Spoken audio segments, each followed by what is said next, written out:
Dando seguimento com a programação deste dia de celebração, ressalta-se que, por muito tempo, a física foi considerada uma área masculina. Contudo, temos hoje a honra de trazer a professora e doutora Indianara Silva Lima para falar sobre as mulheres que ajudaram a moldar a física quântica, subvertendo a imagem de física de menino. A professora e doutora Indianara, ela é doutora em ensino, filosofia e história das ciências. Sua tese recebeu menção honrosa da Sociedade Brasileira de História da Ciência em 2014. Foi laureada com o prêmio Carolina Nemes pela Sociedade Brasileira de Física em 2022. Realizou pós-doutorados no Departamento de História da Ciência da Universidade de Harvard, Estados Unidos, e no Museu de Astronomia e Ciências Afins do Rio de Janeiro. Atua nas áreas de História da Física do século 22, História da Física no Brasil e História das Mulheres nas Ciências e Tecnologias. É professora titular do Departamento de Física da UFES, Universidade Estadual de Feira de Santana. Por favor, professora Indianara, uma salva de palmas, por gentileza. Seja muito bem-vinda, professora. E com a palavra agora, a professora e doutora Indianara Silva.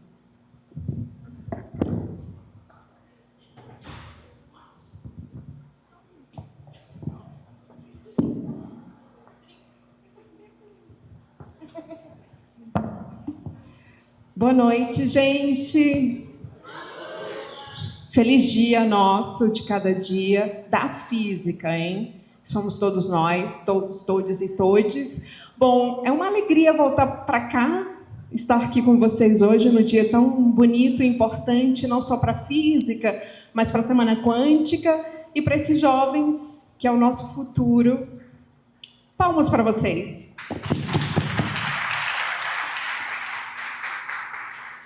Bom, então eu fico muito honrada de estar aqui com vocês. Agradeço imensamente o convite da Rafaele para estarmos mais um dia aqui, discutir um pouco, subvertendo um pouco a quântica, a historiografia e trazendo uma história pouco conhecida entre nós, mas que custa muito, e nós veremos, porque dá uma ideia de que a física é uma atividade masculina, e essa ideia...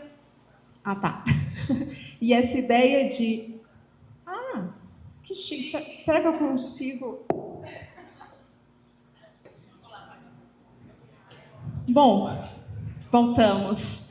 Então, hoje eu preparei para vocês, entre Campina Grande, de onde eu nasci, e Salvador, que eu acabei de chegar e vim correndo estar aqui com vocês, alguns slides para a gente discutir um pouco sobre as mulheres quânticas. Quem conhece mulheres quânticas aqui? Levanta a mão. Quem tem um bom nome de uma física quântica? Rafaele, ótimo. Arrasou demais. Mais um nome. Não? Não? Ótimo. Porque é na falta que a gente aprende, é na falta que a gente subverte o que a gente chama de física de meninos, que é em alemão Knabenphysik. Então, hoje a gente está na Semana Quântica, mas antes de começar a nossa discussão, eu quero aproveitar a oportunidade e convidar vocês para um evento que é esse evento bem bonito e potente, plural. Aqui é a Carmela Padovic Galangham. Ela é uma cientista queer e vai lançar esse livro aqui no nosso laboratório, que se chama Laboratório TECO, no dia 28 de maio, às 19 horas. Estão todas, todes e todos convidados para a gente celebrar uma física que ela vai partir, então, dos conceitos da física para entender a própria existência. Ou seja, como os estados emaranhados nos permitem ser plurais, não um ponto fixo, por exemplo. Então, ela parte desses conceitos para pensar a sua própria existência. Então, vou ficar muito feliz em ter vocês. E como vocês podem acompanhar pelas nossas redes sociais. Então, aproveita aí para acompanhar as nossas atividades. Temos além de eventos como Círculo de Cultura, Círculo Vivo e o lançamento Tecó de livros, várias cientistas, mulheres, que a gente traz mini biografias, que vocês possam, então, na próxima palestra, ter mais nomes de mulheres cientistas. Então, sigam aqui o Tecó para a gente caminhar juntas e juntos nessa. Bom, para hoje eu preparei 3 momentos distintos. O primeiro, vamos discutir o que é isso que se chama de Keibenphysik, que é a física de meninos, e qual é o prejuízo para a física e para os cientistas e as cientistas em permanecer com uma imagem da física que é mais excludente do que inclusiva e diversa. E aqui dentro desse primeiro momento, vamos sempre nos perguntarmos quem é lembrado e quem é apagado na vida, nas historiografias, na física e nas ciências. Então, como vocês bem sabem, a física é um reflexo da sociedade. Sendo assim, ela é tão humana quanto nós. Sendo assim, ela consegue ser tão opressora quanto qualquer um de nós. Então, a gente vai desconstruir a ideia do Keibenphysik, trazendo mulheres quânticas aqui para vocês. Eu escolhi 3 mulheres quânticas para a gente trazer um pouco as suas biografias e de modo que a gente possa aprender com essas trajetórias. E, por último, eu trago a minha abordagem historiográfica que eu tenho desenvolvido desde que eu publiquei essa resenha na Nature no início do ano, ali em janeiro, se eu não me engano, de 2026. Então, essa é uma resenha escrita sobre esse livro aqui, que é um pouco onde eu me inspirei para a nossa palestra de hoje, Mulheres na História da Física Quântica, para além da imagem, de física de meninos. Vou passar para vocês darem uma olhada e aprenderem novos nomes, porque aqui nós temos 16 mulheres quânticas, das quais não temos conhecimento, e todos nós perdemos por causa disso. Bom, primeiro a gente vai pensar, então, o que é Keibenphysik e por que esse termo foi cunhado e disseminado não somente entre os cientistas, mas também, podem se chocar, entre historiadores da física. Então, quando a gente pensa em história da física, a nossa ideia é de que nós vamos ter uma visão crítica do objeto de estudo que chamamos física ou ciências. Então, quando a gente olha para a historiografia e percebe que ela dissemina uma visão pouco plural da física, a gente questiona também o lugar da historiografia em disseminar a Keibenphysik. Então, no início ali dos primeiros anos da mecânica quântica, quando a gente olha para a sua história, a gente vai aprender alguns nomes que ficaram completamente conhecidos entre os físicos, as físicas, os historiadores, as historiadoras. Eu trouxe aqui alguns nomes: o Jordan, o Heisenberg, o Dirac e o Pauling. Esse grupo seleto de jovens físicos teóricos, eles contribuíram para os primeiros desenvolvimentos da mecânica quântica. Por causa disso, esse grupo levou esse nome Keibenphysik, ou seja, uma física praticada por jovens homens talentosos. E esse grupo seleto de cientistas homens são ícones, assim como a gente tem Lady Gaga, a Rosalia, são divos pop da mecânica quântica, digamos, exatamente, Beyoncé e tudo mais, Então, esses ícones pop da mecânica quântica traz, então, essa ideia de que a física ela é praticada por esse grupo de homens talentosos e essa ideia de física de meninos extrapola, inclusive, os próprios arcabouços da física quântica. Então, essa imagem de física de meninos é uma imagem geracional. Inclusive, ela explica, em parte, a razão pela qual nós não sabemos nomes de mulheres quânticas. E qual é o problema dessa visão da mecânica quântica restrita ao masculino? É justamente que ela acaba naturalizando essa associação histórica de que gênio vem do masculino, de que a genialidade científica e a masculinidade caminham juntos e são inseparáveis. Bom, a questão é que quando a gente agrega genialidade científica à masculinidade branca, europeia, e assim vai, colocando outros marcadores sociais, a gente acaba disseminando também essa ideia de que a física é para poucos. Quem se identifica com esse grupo seleto aqui de popstars? Alguém? Você? Com quem? Como? Tirek? Legal. Alguém mais? Não? Então, isso é um problema. Quando vocês não se veem aqui, aí a gente não caminha para uma física quântica mais crítica e virtuosa. E isso aqui na Benphysique, ela mostra também os limites de uma historiografia tradicional que acaba disseminando essa própria imagem de uma física masculina e europeia.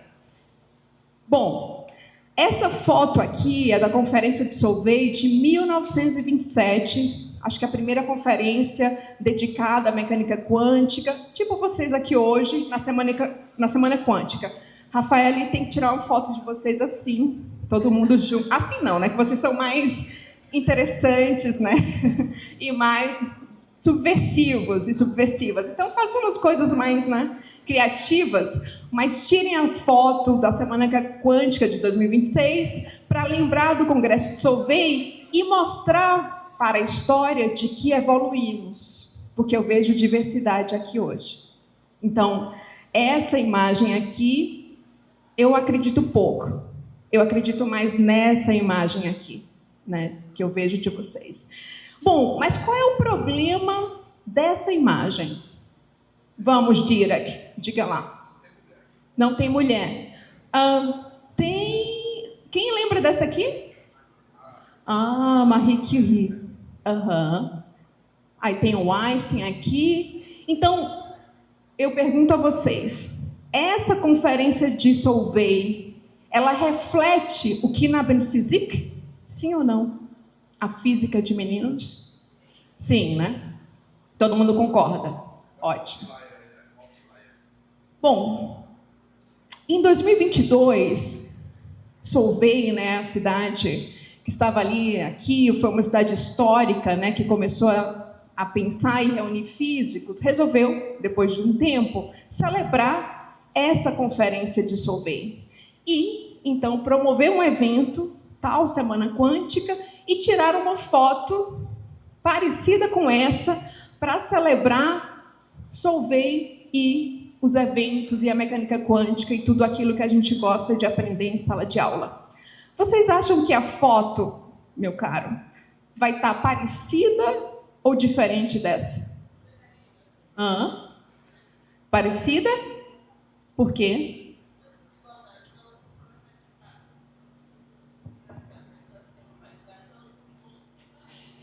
Perfeita, não. Nossa, como é seu nome? Maria. Fala aqui para o pessoal, porque eu acho que... Nossa, eu falo alto. É que as desigualdades, elas não foram erradicadas. Então, quem continua acessando as políticas, ou quem continua acessando a educação de qualidade, continuam sendo as pessoas parecidas com aquelas que estão naquelas fotos, pessoas brancas e, sobretudo, homens.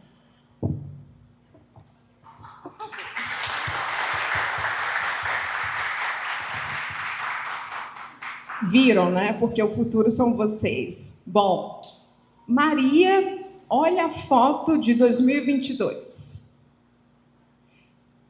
1927, 2022, um evento celebrando Solveig. E olha como a gente tem mais mulheres, não é isso? Temos uma aqui, outra aqui, outra aqui, outra aqui. Falta o que aqui? Oi? Exatamente. Ou seja... Oi? Daqui para cá, a gente então está construindo uma outra imagem da física, para além da aqui na Benphysique, que também não se parece conosco, não é isso? Por isso que vocês, quem desejar genuinamente subverter isso aqui, queremos mais físicas, mais físicos como vocês, para a gente ter uma outra foto diferente dessa de 2022. Bom, e aí eu trago uma coisa que eu tenho pensado muito e que eu tenho discutido, é que a falta é tão histórica quanto uma fonte histórica. O que falta nas narrativas é historicizável, que é o que eu chamo de história da falta. Então, se somos historiadoras, historiadores, e olharmos para essa foto de 2022 de 2027, a gente poderia então escrever uma história de quem falta, ou não? E isso é um certo tipo de historiografia que eu tenho chamado de história viva. Então, a falta é história, e é histórica, e ela também denuncia injustiças. Então, à medida que a gente olha para Solveig de 1927 e Solveig de 2022 e olha para ausências, a gente precisa historicizar e perguntar o que é que essas ausências nos dizem sobre a própria física que celebramos hoje. Bom, antes de trazer um pouquinho das mulheres quânticas, eu queria que agora a gente fizesse o que eu chamo de fantasia historicizada, que nada mais é do que o seu encontro consigo, olhar para si. E aí eu tenho umas perguntas para nós, mulheres que estamos aqui hoje. Primeira pergunta: você já duvidou do seu próprio conhecimento ou da sua expertise? Quem já duvidou? Boa. Você já recebeu menos conhecimento dos seus colegas homens?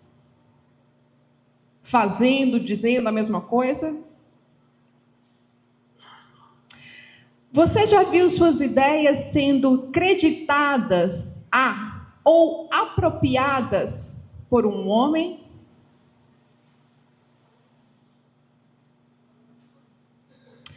Já observou preconceitos de gênero, raça ou classe, ou uma divisão sexual de trabalho no seu laboratório?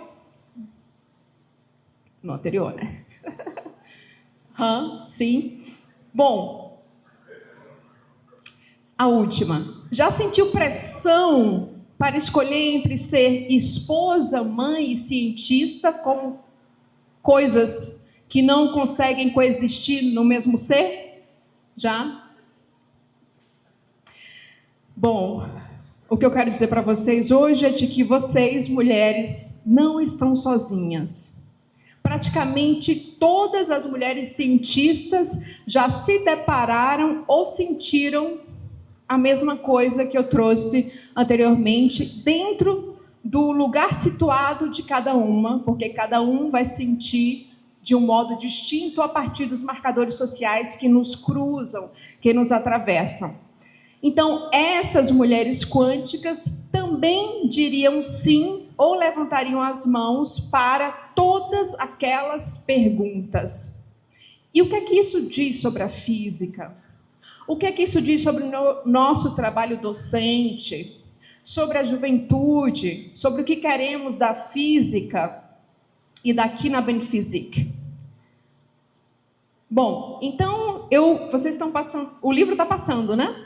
Ótimo, tá por aí, ótimo. Então, esse livro, que eu escrevi uma resenha para Nature, ele traz, então, um conjunto de 16 mulheres quânticas de uma diversidade de origens e trajetórias, com contribuições teóricas e ou experimentais para a mecânica quântica. E esse livro, por isso que o título dele é Beyond Knabenphysik, para além da física de meninos, é subverter essa ideia propagada pelos jovens popstars da física quântica e que ainda está lá no Congresso de Solvay, com pouca diversidade, considerando o que nós acabamos de ver. Então, esse é um livro que marca a historiografia tradicional da história da mecânica quântica, com um número extensivo de cientistas quânticas, dentre as quais nós temos uma brasileira, a Sônia Schauer, que, cadê o Dirac? Trabalhou com Dirac, aquele, lá quando ela foi fazer o doutorado em Cambridge. Bom, então esse é um livro que critica a historiografia tradicional justamente porque subverte não somente a visão geracional difundida sobre a física de meninos, mas também promovida, fomentada pela própria historiografia, que deveria, ao contrário do que foi escrito, desconstruir justamente essa ideia de física de meninos. E agora a gente vai conhecer algumas das físicas quânticas que eu escolhi aqui para vocês, e vocês vão entender por que eu escolhi elas, e que elas estão também na resenha que eu escrevi. A Fleming, ela é o primeiro capítulo do livro, e para mim, o primeiro, vocês vão ver que está cheio de anotações, né, o livro, porque, de fato, eu gastei muito assim, pensando e, enfim, me divertindo com as cientistas que grande parte eu também não conhecia. Então, a Fleming, para mim, é um dos casos primeiros mais chocantes, né? Ela é conhecida como calculadoras, ela é uma das calculadoras do Observatório de Harvard. Aqui é um grupo de mulheres que dedicavam seu tempo, seu esforço e sua energia para catalogar um número imensurável de estrelas. Eram horas e horas olhando para os céus, né, catalogando dados, e elas faziam um trabalho que ficou conhecido como computadoras, e vocês podem se perguntar por que a gente não chama as calculadoras de astrônomas, e o que se dá nome também é poder. Então, computadoras para o observatório aqui de Harvard era um lugar menor do que astrônomo. Então, mesmo quando elas queriam entender da astronomia, fazer cálculos, né, pensando em problemas mais teóricos e não somente ficar em atividades repetitivas, elas eram proibidas. Porque o observatório de Pickering, que era o diretor com o qual ela trabalhava, ele fazia o que a gente chama de segregação territorial, que é dividir as funções do laboratório por gênero. Então, homens são astrônomos, mulheres são calculadoras, e aí calculadora é aquela liberdade na gaiola. Você voa um pouco, mas não voa muito, porque a estrutura opressora te impede de calcular, pensar, inovar, porque você tem que ficar somente numa atividade que para eles era menor. E aqui eu trago uma citação. Então, a Fleming, ela tinha muitos diários. E nos diários ela escrevia o que ela sentia, o que estava acontecendo, como era o trabalho junto com Pickering. E aqui eu trago uma citação que, para mim, é muito nítido de que ela morreu de exaustão. Ela fala o seguinte, abro aspas, o diretor, que neste caso era o Pickering, espera que eu trabalhe das 9 às 18. Olha aí a pauta, né, da escala 6.1. Por isso que a gente tem que lutar para a gente diminuir essa jornada de trabalho que ainda está hoje, tá vendo? Então, o diretor espera que eu trabalhe das 9 às 18. Sinto-me quase à beira de um colapso diante de uma enorme pressão de trabalho. Então, nos diários, a Fleming, ela dizia que o sonho dela era não somente fazer o trabalho para os colegas homens, mas realizar o seu próprio trabalho científico. Ao invés de estar catalogando e fazendo relatórios, organizando as coleções astronômicas, ela queria ser cientista. Ela morre de pneumonia, e eu fiquei com essa frase em mim, e aí eu coloquei na resenha da Nature que para mim, né, ela tinha morrido de exaustão. Mas a editora da revista achou melhor eu não ir muito forte, porque eu já estava, né, criticando demais a historiografia, mas eu tenho essa impressão de que foi, de fato, de exaustão. Porque você trabalha tanto que você nem percebe que está doente, nem percebe o que acontece ao seu redor. Então, a Fleming, ela morreu fazendo trabalho para seus colegas homens. Isso é forte porque, de fato, é forte mesmo nesse lugar. Bom, e aí a história da Fleming começa, então, ela é escocesa e vai para Massachusetts, nos Estados Unidos, junto com seu marido, que se chamava James Fleming, em 1878. E pasmem que a Fleming, além de tudo, ser imigrante nos Estados Unidos, em pleno 1878, foi abandonada, grávida, pelo seu marido, em um país estrangeiro. Bom, e aí, para ela sustentar e conseguir, né, sobreviver a todas essas adversidades, ela então consegue, olha só a força do acaso, ela consegue um emprego para auxiliar a esposa do diretor do observatório de Harvard, o Pickering, em sua casa. E a esposa do Pickering, olhando a Fleming organizar, pensar, fazer, ela falou assim, a Fleming, ela não é para esse trabalho braçal, doméstico, né, no sentido de pensarmos na potência que ela era, né, para trabalhar e pensar pelas suas próprias ideias e existir através disso, né? Então, a esposa do Fleming, a Lizzie, reconhece, então, na Fleming uma aptidão científica. Ou seja, não, ela está aqui, mas ela pensa, né, de um outro lugar dentro da ciência. Então, o Pickering acaba contratando ela em 1881, como eu falei anteriormente para vocês, não como astrônoma, porque esse poder não foi delegado a ela, mas sim como uma das calculadoras de Harvard.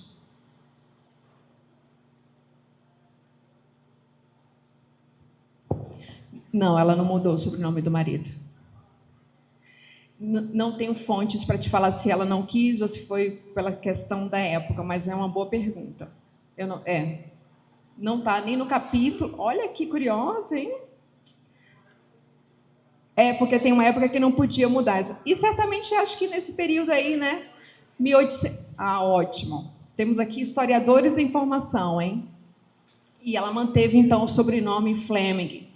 Bom, então ela é contratada como uma das computadoras quânticas, né? Digamos assim. E aqui, então, nesse laboratório, que a gente chama de Observatório de Harvard, ela, então, sofre o que a gente chama, enquanto fenômeno social, segregação territorial. É tudo que você diz assim, não, aqui você não faz porque é mais prestígio ou menos, aqui você tem uma circulação mais tranquila porque ninguém quer fazer esse seu trabalho repetitivo, cansativo. Então, a gente chama isso de segregação territorial. E ela fazia cálculos complexos e pensava a astronomia, pensava a classificação espectral das estrelas, e o trabalho dela acabou contribuindo para pensar a natureza e a composição estelar ali em 1881 para frente. Bom, a função de calculadoras, como eu falei aqui para vocês anteriormente, era muito cansativo e um pouquinho chato, digamos assim, para quem gosta de pensar de um outro modo, não somente, né, fazer a mesma coisa sempre, mas ter uma certa diversidade na atividade científica. Então, eram atividades muito repetitivas. Tinha essa questão que ela fala muito nos diários, de que ela estava cansada de preparar não somente o trabalho dela, porque ela queria ser cientista, ela era cientista, mas tinha que gastar o seu tempo, beleza, para fazer o trabalho dos cientistas homens. E, além disso, ela editava todos os relatórios do observatório, organizava os artigos científicos. Vejam como a mulher trabalhou, hein? Naquela escala, lembram? O horário às 9 às 18 horas, a Fleming estava dedicando o seu tempo para os outros e não para si, e não para as suas pesquisas. Bom, e o que é interessante que eu não sabia é que o trabalho da Fleming acabou ajudando a expandir o modelo atômico do Niels Bohr. E aí a gente se pergunta, bom, mas por que a gente estuda Bohr e não estuda Fleming? Se o trabalho da Fleming contribuiu para ampliar um pouco a concepção do modelo atômico do Bohr. Por que vocês acham que a gente ouve sobre um e não sobre o outro? Ou a outra, né? Melhor dizendo.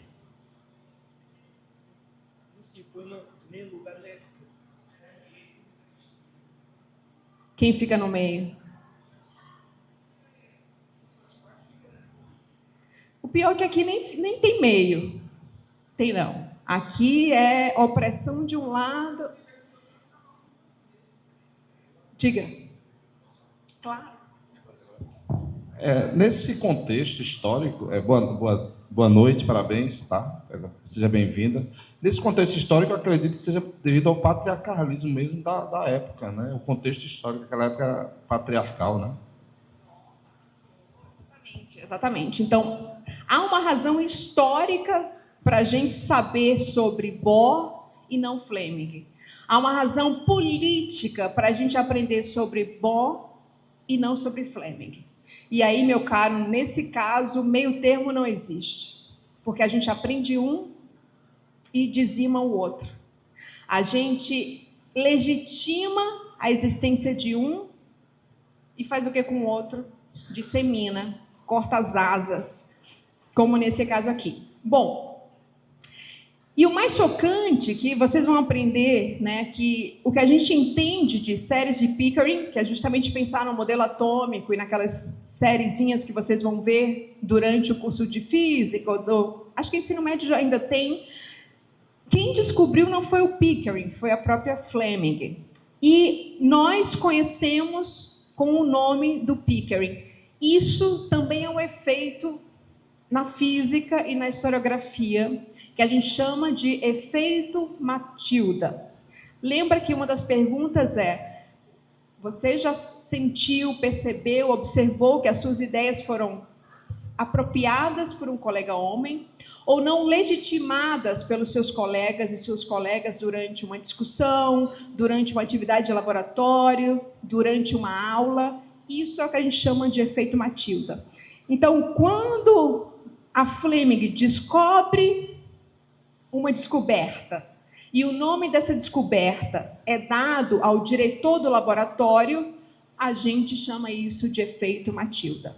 Então, toda vez que a gente tem ideias e essas ideias são apropriadas ou não legitimadas pela sociedade como nossas, a gente está sofrendo o efeito Matilda. Para mim, um dos casos mais emblemáticos de efeito Matilda é de uma outra cientista que a gente chama de Liz Meitner, que a nossa colega aqui fez uma tese sobre, né, a Isabelle Priscilla. Então, ela foi Ela foi indicada ao Prêmio Nobel, que é um dos prêmios que legitimam os grandes, né, descobridores e descobridoras, mais de 40 vezes, porque ela foi indicada pela química e pela física sobre a sua descoberta de fissão nuclear. Só que aí, quando o Prêmio Nobel foi indicar alguém para ganhar o Prêmio Nobel, ela ficou de fora. E quem ganhou foi o colega de laboratório que trabalhava junto com a Liz Meitner, o Otto Hahn. Então, isso também é um efeito Matilda, porque a própria comunidade científica, que deveria cuidar de uma certa ética e de uma ciência virtuosa, acaba reforçando os estereótipos e a opressão que, né, nos cerca aqui na sociedade. Então, 47 vezes e não ganhou nenhum ano. Bom, como eu falei para vocês, a Fleming morre, então, de pneumonia em 1911, e eu a escolhi para ser uma das físicas quânticas que eu retrato naquele artigo, porque a Fleming era imigrante, mãe solo, mulher, e não me venham mais chamá-la de calculadoras, astrônoma. Então, para mim é um caso muito emblemático de que ela merecia estar na história da física quântica, tal qual o Niels Bohr, tal qual outros cientistas, para além daquele grupo seleto de jovens homens teóricos. Aqui eu vou trazer uma segunda física quântica para a gente, ou melhor, uma mulher quântica, que é a Xin-Chun Wu. Essa eu conheço mais, porque eu já escrevi sobre ela, e me diverti muito. Tem um artigo que nós publicamos juntamente com um aluno, que agora é doutor e professor do IFBA, o Angevaldo Maia Filho, sobre a Wu, na Revista Brasileira de Ensino de Física, e um outro artigo no Caderno Brasileiro de Ensino de Física. Então, se vocês quiserem aprender mais detalhes sobre a Wu, vão dar uma olhadinha nesses artigos. E também escrevi um capítulo, mas em inglês, para um livro da Oxford, sobre fundamentos da mecânica quântica. Então, essa aqui é a Xin-Chun Wu. Ela é chinesa, também foi para os Estados Unidos aprimorar, né, e continuar os seus estudos depois que ela concluiu lá a educação básica na China.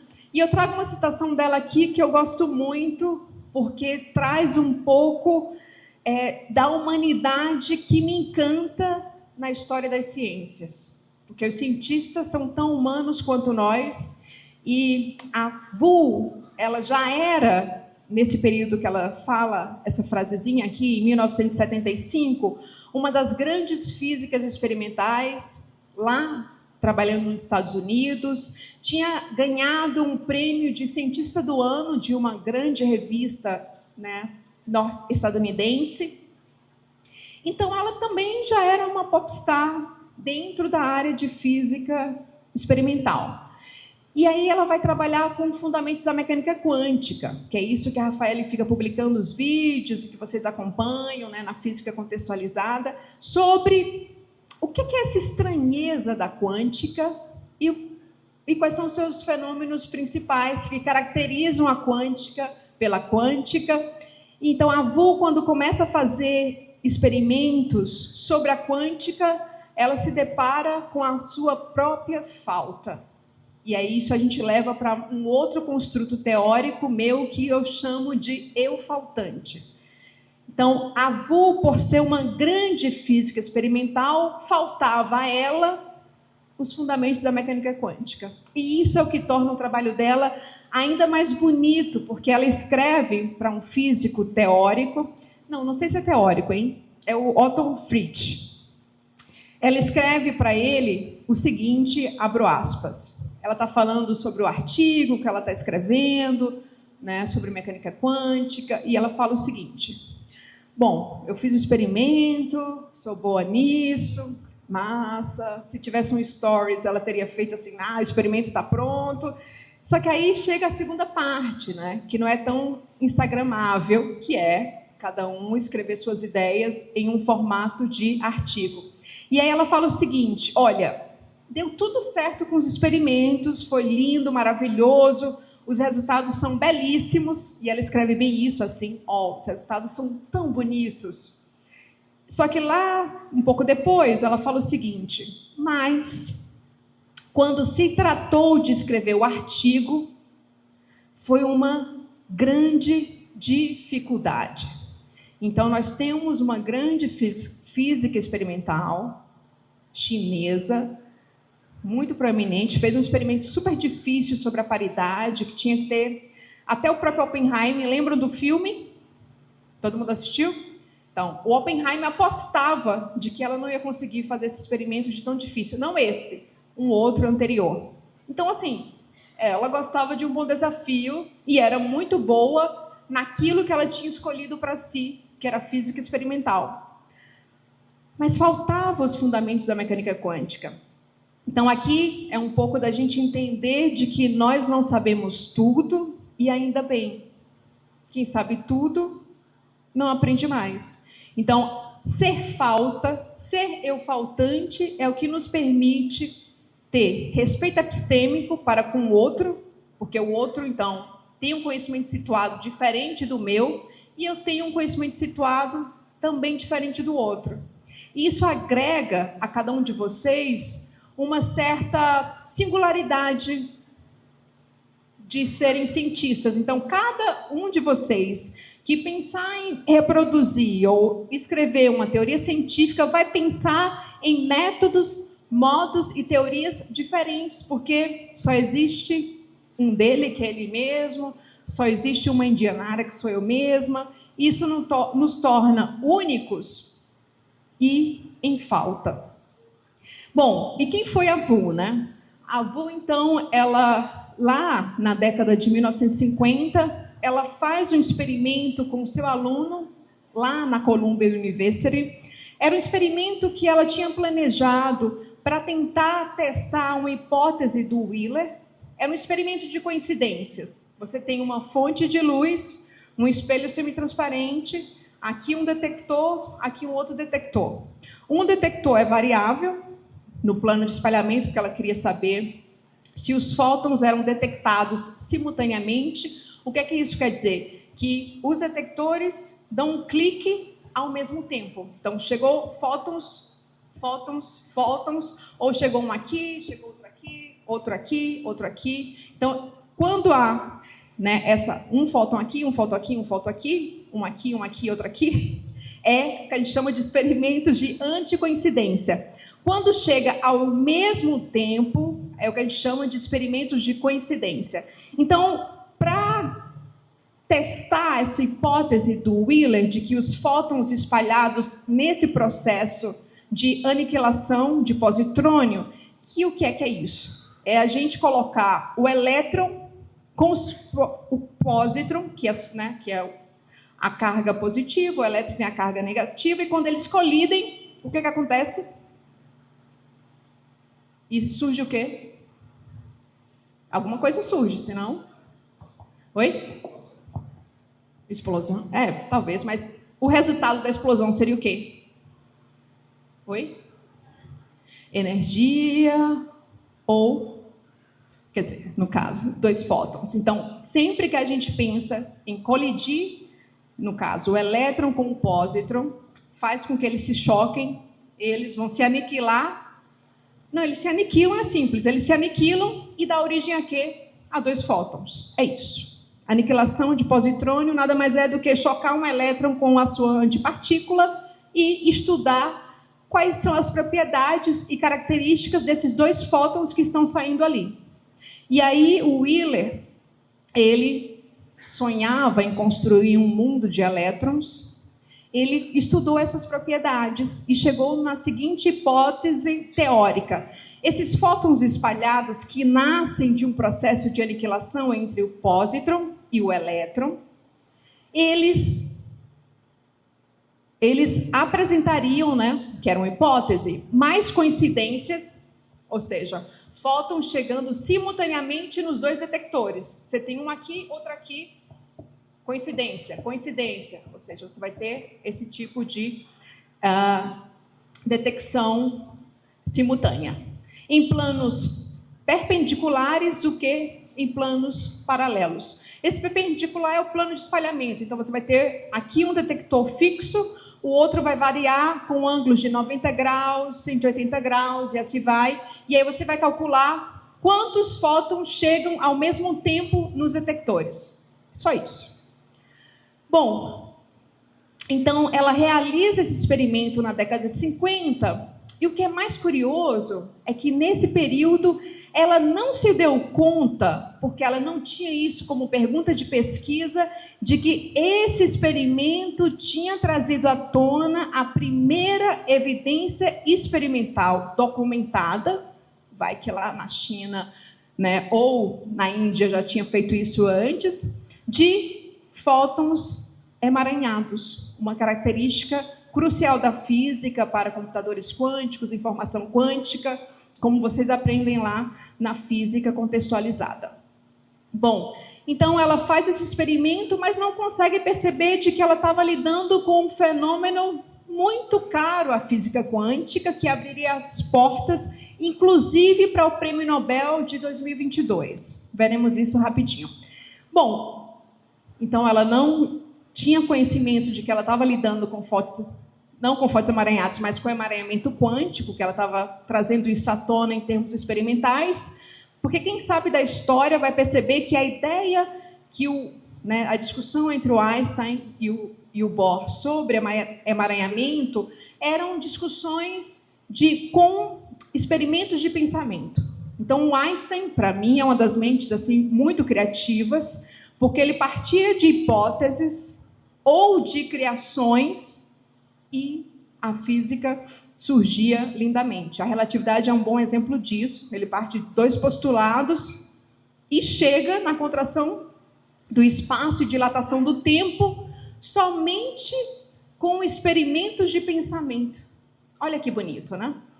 Bom, então, a gente então parte de experimentos de pensamento até experimentos na década de 50, que temos, então, fótons sendo, observados, emaranhados naquele período. Passou-se alguns anos, algumas décadas, na década de 70, a WU se interessa agora pelos fundamentos da mecânica quântica e resolve reproduzir esse experimento mais calibrado, mais aperfeiçoado, com uma outra técnica de detecção, com o seu outro aluno, o Casday, também na Universidade de Colômbia.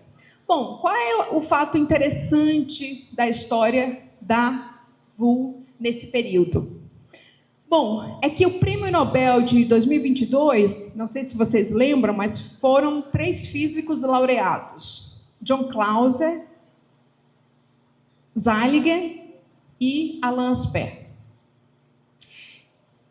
Exatamente, eles foram laureados por estudarem fótons emaranhados, que leva a informação quântica aos computadores quânticos e a uma gama de... Exatamente, uma gama de conhecimentos. Então, ele ganha esse prêmio Nobel e tem uma coisa muito curiosa nessa história, que a WU e o Clauser, não somente os trabalhos se intersectam, se cruzam, como também o Clauser, sabendo do experimento que a WU tinha feito anteriormente, foi até ela perguntar assim: olha, WU, você tem... o ar-condicionado. Você tem outros ângulos, outros dados que você poderia me fornecer para que eu pudesse ver se eu preciso reproduzir esse experimento ou se eu dou conta daquilo que eu quero a partir do experimento que você fez ali na década de 50. Ou seja, eles não somente se interessaram pelos mesmos temas, como fizeram e reproduziram experimentos. Claro que o Clauser com uma técnica distinta, a WU também com um outro modo de pensar esses fótons emaranhados. E a historiografia da física quântica continua disseminando o Knabbenphysik, assim como a Fleming. Então, os trabalhos que estudam experimentos de fundamentos da mecânica quântica quase raramente cita a Wu e citam mais o Clauser. Bom,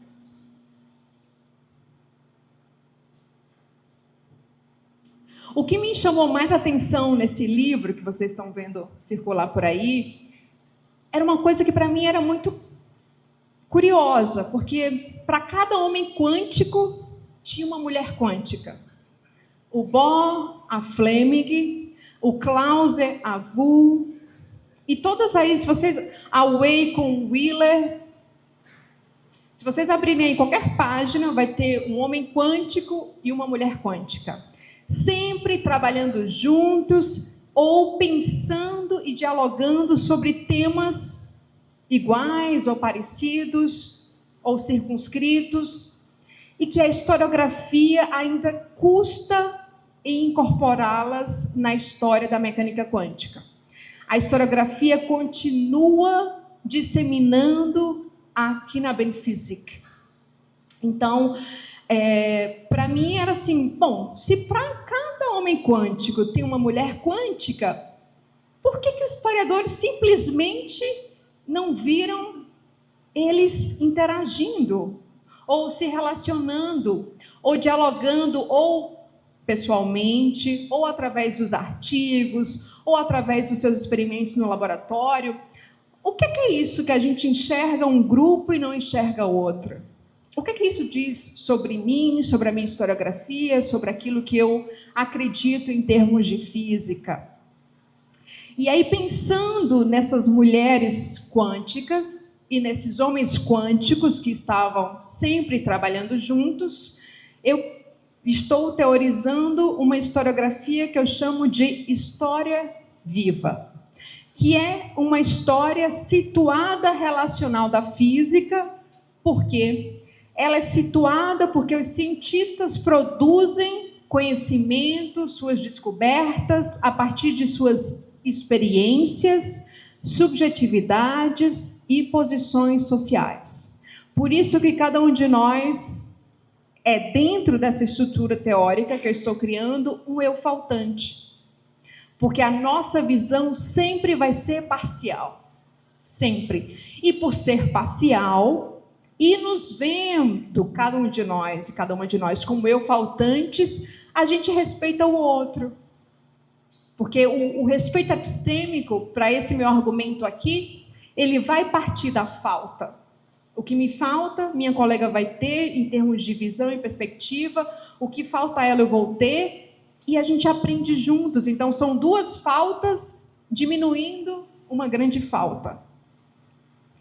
E é relacional, porque a ciência emerge das interações diversas entre humanos e mais do que humanos, entre pessoas, teorias, experimentos, instrumentos, tudo com o qual você se relaciona é o que a gente chama, então, de uma história situada, porque o meu eu é situado, e logo é um eu faltante, e relacional, porque ninguém vive sem a relação. Então, Fleming com a Pickering, Niels Bohr, que veio depois com os próprios trabalhos da Fleming, o Clauser, que foi conversar com a Wu para saber se ela tinha mais experimentos ou mais dados também. Então, assim, tudo é relacional. A gente não consegue existir isolados, porque é na relação que eu passo a existir, é na relação que você passa a existir, e aí caminhamos juntos nessa perspectiva. Então, com essa história viva que eu estou propondo aqui para vocês hoje, a história da física se torna mais complexa, humana, porque ninguém sabe de tudo, e plural, porque ela é escrita de um modo situado relacional. Bom, quando a gente lê as Mulheres Quânticas, o livro que vocês estão vendo por aí, a gente percebe que as mulheres sofreram muitas segregações. Viram aqui alguns nomes, lembram? Efeito Matilda, segregação territorial, tem um outro nome que é segregação hierárquica, que a própria Fleming, por exemplo, nos diários, ela fala que ela fazia até mais do que seus colegas homens e recebia um salário, assim, só para dizer assim, olha, não reclama, né, e segue a vida. E isso é um tipo de segregação que a gente chama de segregação hierárquica. Então, todas as mulheres quânticas brancas sofreram algum tipo de segregação. E se a gente pensar, tá, e se a gente pensa nas mulheres quânticas negras? Que história da quântica é essa? O que que nos permite escrever essa história? E que tipo de fontes temos que também subverter, para além do Cabin Physique, para a gente escrever, por exemplo, a história da Carolyn Parker, que é a única física quântica negra do livro. O que eu achei curioso nesse capítulo, escrito por uma historiadora e educadora, é que eu sentia que em todo o capítulo ela tinha que justificar o porquê que a Carolyn Parker merecia estar em um livro sobre a história da mecânica quântica. Nossa, eu fiquei assim, muito sentida com isso, confesso a vocês, porque eu falei assim, nossa, para as mulheres brancas ou para a história dos cientistas brancos, a gente não precisa convencer ninguém. Você gasta a sua beleza divagando, meu caro, ou minhas caras. Ou seja, pensando, criando, não justificando. Se vocês lerem o meu... Eu estou falando, é uma autocrítica, viu? Porque se vocês veem o meu capítulo sobre a VU, eu também passo muito tempo, porque naquela época eu não tinha criado a História Viva, justificando o porquê que a VU merecia uma história em Fundamentos da Mecânica Quântica, mais do que gastando tempo com a própria VU. E é um capítulo que eu gostei muito, que eu escrevi durante a pandemia, e a VU foi minha grande companheira. E quando eu terminei o capítulo, eu fiquei triste, porque eu não tinha mais ela como uma grande distração para mim em tempos tão difíceis. Então, quando pensamos em cientistas negras, a gente precisa legitimar a sua existência pela existência, sem precisar ter que convencer a historiografia de que essas trajetórias, de que vocês merecem uma história, merecem um capítulo, merecem existir, merecem se legitimar enquanto sujeitos e sujeitas. Então, a Parker, então a gente pensa nessas barreiras estruturais das mulheres quânticas brancas, mas quando a gente olha para a Parker, nossa, então tem uma física quântica, não vou lembrar o nome, que ela passou 20 anos para conseguir um emprego permanente. É um tipo de segregação hierárquica, ou seja, os homens da sua geração conseguiam empregos muito rapidamente, então a gente ficava para trás. Mas quando a gente olha para Parker, assim, ela morreu sem um emprego permanente, sem um emprego. Então, as opressões que cruzam essa trajetória, elas são assim de tirar o fôlego e são incomparáveis com as mulheres quânticas brancas. Então, poucas mulheres negras tiveram acesso às mesmas oportunidades científicas das mulheres quânticas brancas, isso fica muito claro.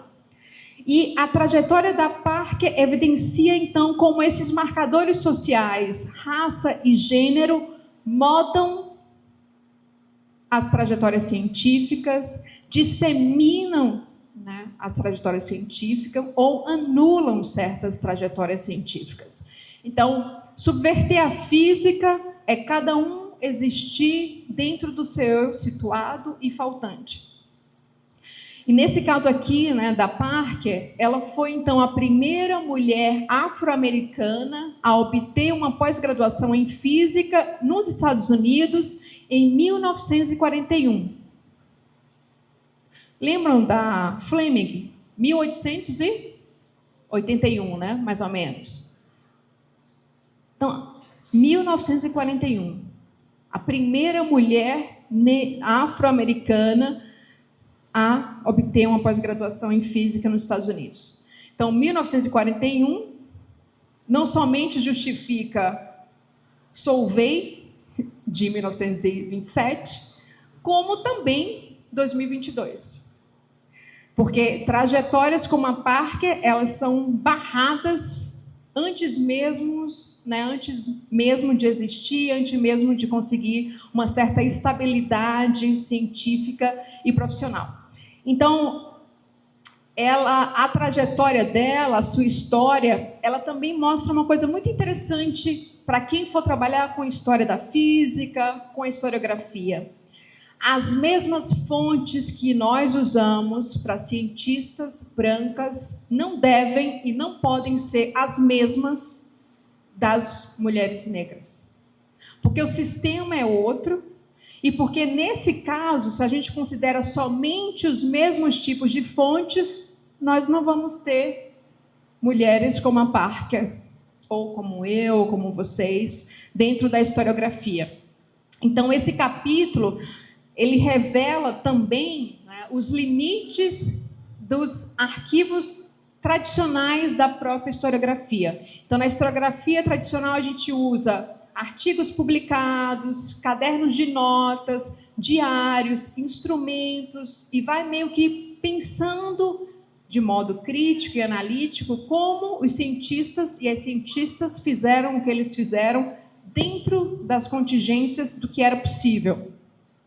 Então, quando a gente pensa em trajetórias como a Parker, a gente precisa também, não somente subverter o Knaben Physik, mas também a própria ideia do que é um arquivo, e a gente usa uma técnica que é contra-arquivo, que a gente, então, pensa em outras formas. Então, a gente tem esses arquivos convencionais dos cientistas. Então, por exemplo, o arquivo da VU, que eu escrevi o capítulo sobre, eu consultei lá na Columbia University.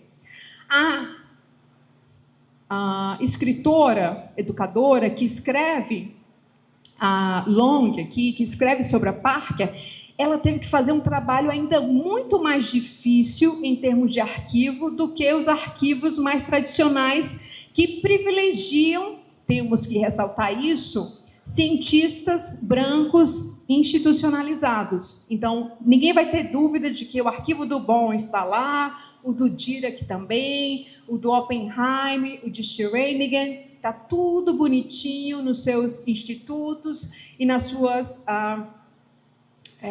universidades. No caso da Parker, ela teve que fazer uma abordagem contra-arquivista negra e ela olhou tudo, gente, vocês não têm ideia. Ela foi olhar para pensar mulheres negras cientistas nos panfletos da igreja, né, que era uma coisa mais, né, subversiva, da comunidade negra nos Estados Unidos, censo, quando nasceu, quando morreu, quem era o pai, Então, assim, ela teve que fazer um trabalho muito mais pesado e minucioso, porque os arquivos também contam uma história, e essa história é branca e europeia. Então, vejam que tudo na vida é político, inclusive existir.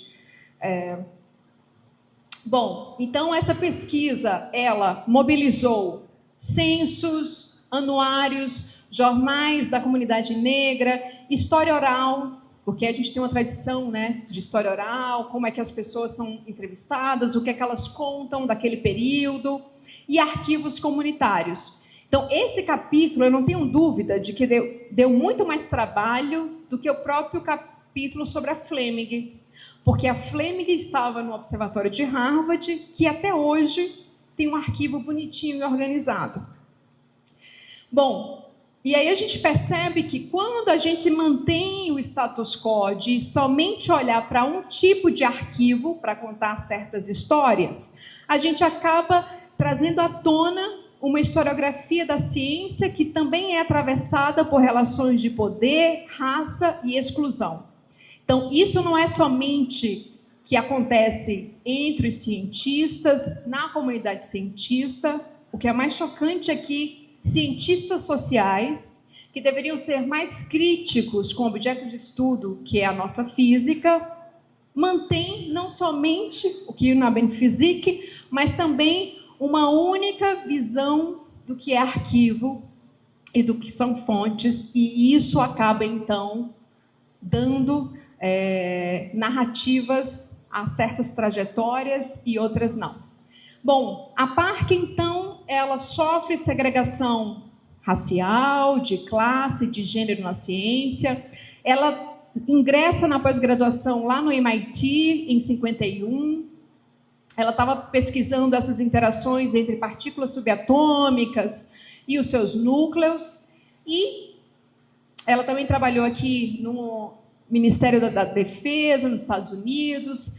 Recebeu um segundo mestrado em 1953, em física.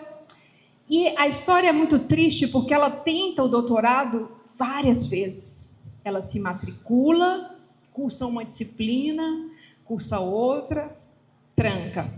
Volta, cursa uma disciplina, cursa outra, tranca. Infelizmente, a Parker, ela não consegue, pela estrutura, não pelo desejo dela, isso é importante dizer, concluir o doutorado, porque esses problemas de saúde dificultaram sua trajetória científica e ela morre muito jovem, 48 anos, por causa de um câncer. Então veja que, diferentemente da Fleming, que mesmo ganhando menos do que seus colegas homens, ganhava algo, mesmo não sendo considerada astrônoma e sim calculadora, circulava ali no observatório com Pickering. Aqui é mais cortante, percebe? Aqui você tenta até que as circunstâncias tiram as vidas e você não conclui o que você deseja. Então, o maior ato subversivo nosso é o quê?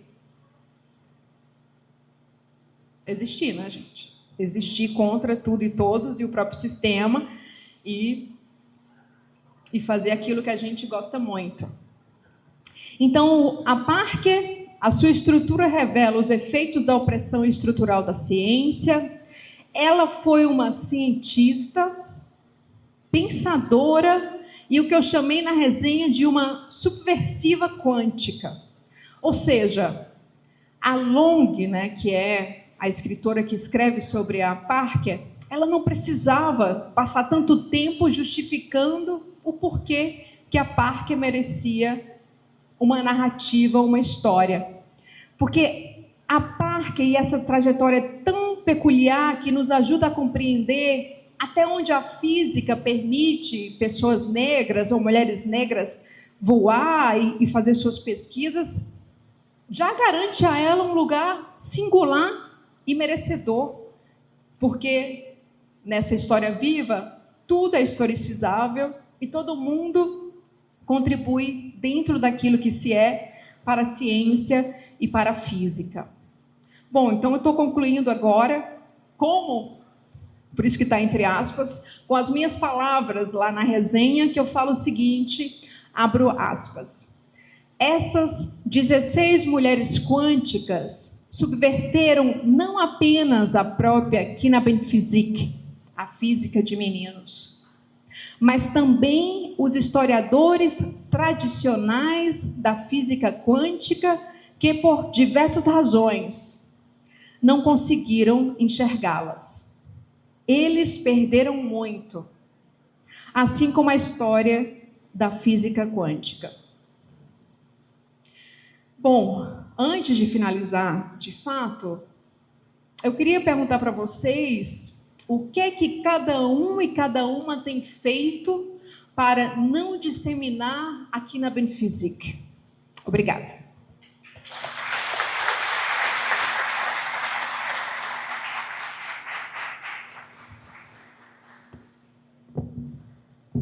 Agradecemos a professora e doutora Indianara Silva Lima por esse momento tão enriquecedor e cheio de representatividade. Agora, eu convido a professora e doutora Rafaele Souza para passar às mãos da nossa palestrante uma lembrança do nosso evento. Por favor, professora. Ai, obrigada. Antes de mais nada, também, eu gostaria de saber se da nossa plateia Ai, não. tem perguntas. Me perdoem, eu esqueci. Podem ficar à vontade, hein? Fiquem à vontade, por favor. Vamos te ver, tudo bem, né? Boa noite, gente. Para quem não me conhece, eu sou Priscila, sou professora de Física aqui no campus. Quero agradecer a Rafael por ter convidado Indianara e agradecer a você aqui. Tem um bocado de estudante de licenciatura aqui hoje, inclusive meus estudantes ali de História e Filosofia da Ciência. É muito bom ter você aqui, principalmente para mostrar para vocês o quanto que essa carreira na História da Ciência ela é possível e ela produz frutos tão maravilhosos como você é para a gente, Indiana. Eu tenho duas perguntas, né? A primeira e aí eu vou mais para a parte metodológica da história, né? A primeira pergunta é assim, é uma curiosidade. O Otto Frisch, que você cita, que estudou com a Vu, que ela escreve para ele, eu queria saber qual é a relação que eles tiveram, porque ele é o físico que publica com a Lise o artigo da fissão nuclear. Então, eu quero saber assim, se ele foi um escroto, porque até então eu não sabia que ele tinha tido esse papel, né? Porque ele, na verdade, é um personagem muito importante para a Lise, no momento em que o Otto Hahn publica sem o nome dela, ele vai e ajuda com todo o trabalho lá na... Então, eu queria saber o que ele fez, qual foi o trabalho junto com a Vu. Porque aí eu vou parar de falar bem dele, se foi muito ruim, né? E a segunda pergunta é uma questão de metodologia mesmo. Assim. Você falou muito sobre história oral, né? Que é algo que tem acompanhado a gente, que tem tentado estudar as cientistas mais recentes, né? A Amanda não está aqui, eu acho. A Amanda foi estudante minha no PIBIC, que a gente fez um trabalho sobre a Shirley Ann Jackson. E a fonte mais rica que a gente teve dela foi uma entrevista que estava nos arquivos da AIP. E aí eu tenho tido muita dificuldade, porque são pessoas vivas ainda, né? E a gente está atravessando esse momento aí do digital e tal. Eu queria saber de você, assim, como é que tem, dentro da história, né, essas fontes históricas, eu acho que elas têm passado por uma transformação, porque a gente, quando estuda gente que morreu, estão as cartas, estão as revistas, estão os materiais divulgados, muito escritos à mão, às vezes, né? Ou não. Aí eu queria saber, assim, se você tem tido essa dificuldade, porque hoje são os e-mails que se trocam, a gente não tem mais essa coisa das cartas e tudo. Como é que tem sido aí nesse momento atual? Obrigada pelas palavras gentis. Bom, é uma honra minha estar aqui com vocês e aprender com vocês. Bom, as duas perguntas. Eu acho que o Otto Frisch não era tão escroto assim. Porque eu acho que a Vu confiava nele. Lembra aquela palavrinha que eu falo para vocês de que ela fez o experimento e que sentiu dificuldade em pensar os fundamentos? Ela escreve para ele. Então, você não fala para alguém que é escroto, tipo assim, nossa, eu me peguei sem saber o que é isso aqui. Então, eu acho que havia uma confiança intelectual e respeito epistêmico dela, sendo a grande cientista, falar, poxa, Otto, não sei isso aqui, agora não tenho a resposta dele. Mas só... Aí é minha hipótese de historiadora. Eu acho que ela confiava nele. Logo, sabendo que ele com a Lise foi importante, acho que ele não era tão escroto assim. Então, continua. Isso eu não sabia. O Otto Frisch era super... então era jovem, né? Interessante. Viu que a gente sempre aprende uma coisa nova. A outra pergunta sobre história oral, isso é muito interessante porque a gente vai mudando a história e os tempos e as nossas fontes vão mudando. Eu fico pensando, viu, Isabela e Priscila, de que as próprias fontes vão ser os twitters e as redes sociais. Então, o Instagram, por exemplo, é um museu virtual para mim. Eu uso como museu virtual, porque quando eu morrer, alguém que quiser me conhecer vai lá e fala, ela fazia isso, eu escrevia isso. Já estou construindo minha fonte histórica para vocês, que se alguém quiser, né, contar a minha história. Então, tem essa questão, né, de usar as redes sociais também como fontes históricas. E sobre a história oral, o que a gente tem pensado por essa questão também de recursos e como é que a gente pode entrevistar físicos que já estão, né, ou velhinhos e velhinhas, ou que estão hoje dentro da fronteira que aí a gente vai ter mais diversidade dentro desses marcadores sociais, é fazer uma entrevista meio que à distância, com o Meet, o Skype. Então, uma cientista negra lá da Índia, marca com ela e aí usa todo o protocolo de história oral, com as perguntas, e tenta, então... A gente tem utilizado isso também, porque nós não somos o AIP, né, que eles gastaram muito dinheiro, né, lá nos Estados Unidos, para justamente promover essas histórias orais desses cientistas e das cientistas. Então, uma das possibilidades é fazer remoto. Não é a mesma coisa do olho a olho, porque no olho a olho você vê mais o... Porque a história oral, tudo conta uma história. Hoje vocês vão sair daqui dizendo assim, tudo é historicizável. Aprendi com Indianara. E é. Então, o modo como eu olho, o modo que eu me sinto... você sofreu preconceito de gênero, racial, de classe, sexualidade. Então, às vezes você fala assim, não, mas o corpo fala sim, e isso é um dado histórico. Então, você perde algumas coisas, mas a gente pode, então, subverter e tentar escrever uma história oral a partir daquilo que se tem. Meet, Zoom, Skype, e aí grava direitinho para transcrever. Mais alguma pergunta? Diga, Direk. Ficou animado, né? Licença aqui. Boa noite, professora. Obrigado pela palestra. Queria perguntar sobre... A senhora falou sobre o efeito Matilda, né? Aí eu fiquei curioso para saber a origem desse nome, né? Porque, pelo que eu entendi, é um efeito de apagamento da mulher, né? No contexto da ciência, né? Então, queria saber a origem, para ter a curiosidade de saber por que esse nome, e agradecer, dizer que eu gostei bastante da palestra. Eu vim para conhecer a senhora.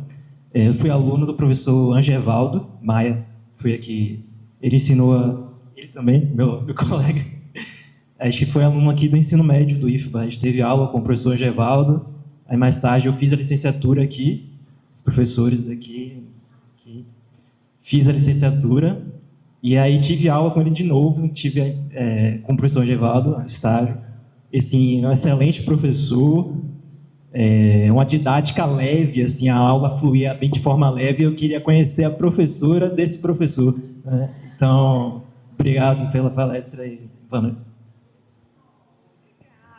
Como é seu nome? Arthur. Eu acho melhor Arthur do que Direk, né? Deixa de querer lá, porque Arthur é Arthur e o Direk era o Direk. Arthur, obrigada pela pergunta. Vou falar para o Angevaldo que eu conheci 2 alunos. Ele vai gostar de saber.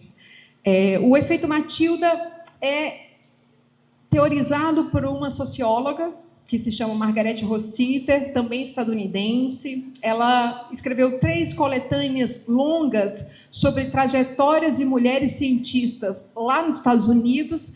E aí, quando ela juntou essas trajetórias, ela começou a olhar as similaridades e diferenças entre essas trajetórias. E por isso que ela cunha esses 3 fenômenos que eu trago aqui para vocês. Ela que teorizou segregação territorial, hierárquica, e depois é um outro artigo de 1993 que ela publica sobre o efeito Matilda. Então, ela se inspira num outro sociólogo, o Merton, que chama um efeito, pensando na Bíblia, aí me perdoem, eu não vou saber, que é o versículo do Mateus. Quem tem mais, ganha mais. Alguém lembra? Alguém sabe? Também não sei, então estamos todos... Então, sabe?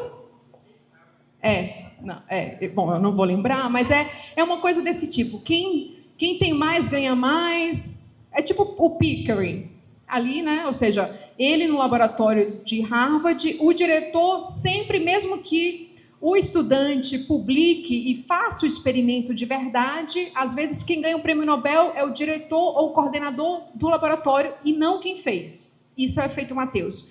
Quem tem mais sempre vai ganhar mais, porque a comunidade vê isso. Então, a Margaret Rossiter olha para esse fenômeno social e se pergunta assim, mas e no caso das mulheres cientistas? O que é que acontece? Aí ela vai usar alguns casos de mulheres cientistas para cunhar esse termo que ela chama de efeito Matilda, em homenagem a uma sufragista estadunidense, né, uma das mulheres que estavam ali lutando pelos direitos feministas naquele período. Então, é uma homenagem. O Matilda é o sobrenome, para essa sufragista ali. Então, é uma inspiração em relação ao efeito Mateus, mas quando a gente coloca a lente do gênero, o Mateus cai por terra, porque aí o que vem é a Matilda e os feminismos, para pensar nesse, de um lado, apagamento de seus colegas ou da própria comunidade científica.